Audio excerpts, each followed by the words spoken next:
Hi ಎಲ್ರಿಗೂ ನಮಸ್ಕಾರ. ನಾನಿವತ್ತು ಕಾಂತಾರದ ಕಾಡಲ್ಲಿದ್ದೀನಿ. ಕಾಂತಾರ ಸಿನಿಮಾ ಮೊದಲ ಬಾರಿ ಬಂದಾಗ ನೀವು ನೋಡಿದಿರಲ್ಲ, ರಾಜ ನೆಮ್ಮದಿಯನ್ನು ಹುಡ್ಕೊಂಡು ಕಾಡೊಳಗೆ ಬಂದಾಗ ಒಂದು ಪಂಜುರ್ಲಿ ದೈವದ ಕಲ್ಲು ಸಿಗುತ್ತಲ್ಲ, ಅದೇ ಕಲ್ಲು ಇಲ್ಲಿದೆ ನೋಡಿ.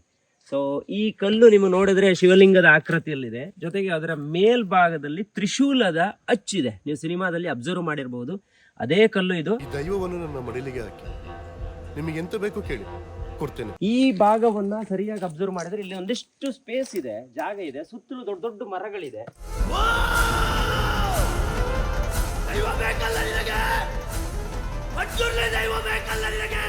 ದೈವ ಮೇಲ್ಗಡೆ ನೋಡಿ ಕೂಗುವಂತ ಒಂದು ಶಾರ್ಟ್ಸ್ ಅನ್ನ ಡ್ರೋನ್ ಇಂದ ಅಲ್ಲಿಂದ ತೆಗೆದಿರುವಂತದ್ದು ಅದೇ ಲೊಕೇಶನ್.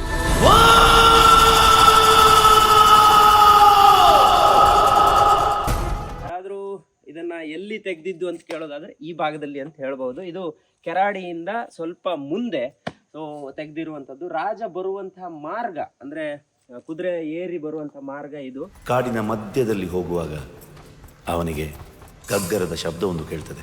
ಇವತ್ತಿಗೂ ಕೂಡ ಈ ಪರಿಸರದಲ್ಲಿ ಯಾರಾದ್ರೂ ಆ ಕಡೆ ಈ ಕಡೆ ಪಾಸ್ ಆಗ್ತಿದ್ರೆ ಇಲ್ಲಿ ಕೈ ಮುಗಿದು ಹೋಗ್ತಾರೆ. ಅಂದ್ರೆ ಅಷ್ಟು ದೈವತ್ವದ ನಂಬಿಕೆ ಈ ಕಲ್ಲಲ್ಲಿ ಇದೆ. ಸೊ ಇಡೀ ಸಿನಿಮಾವನ್ನ ಫಸ್ಟ್ ಟೈಮ್ ಯಾರಾದ್ರೂ ನೋಡಿದಿದ್ರೆ ಅವರಿಗೆ ಅಬ್ಬಾ, ಒಂದು ಕಲ್ಲಲ್ಲಿ ಏನು ಶಕ್ತಿ ಇದೆ ಅಲ್ವಾ ಅಂತ ಅನ್ಸುತ್ತಲ್ಲ. ಸೊ ಅದು ಇಲ್ಲಿದೆ. ಇವತ್ತಿಗೂ ಈ ಕಲ್ಲನ್ನ ಇಲ್ಲಿಗೆ ಬಂದ್ರೆ ನೀವು ನೋಡ್ಬೋದು.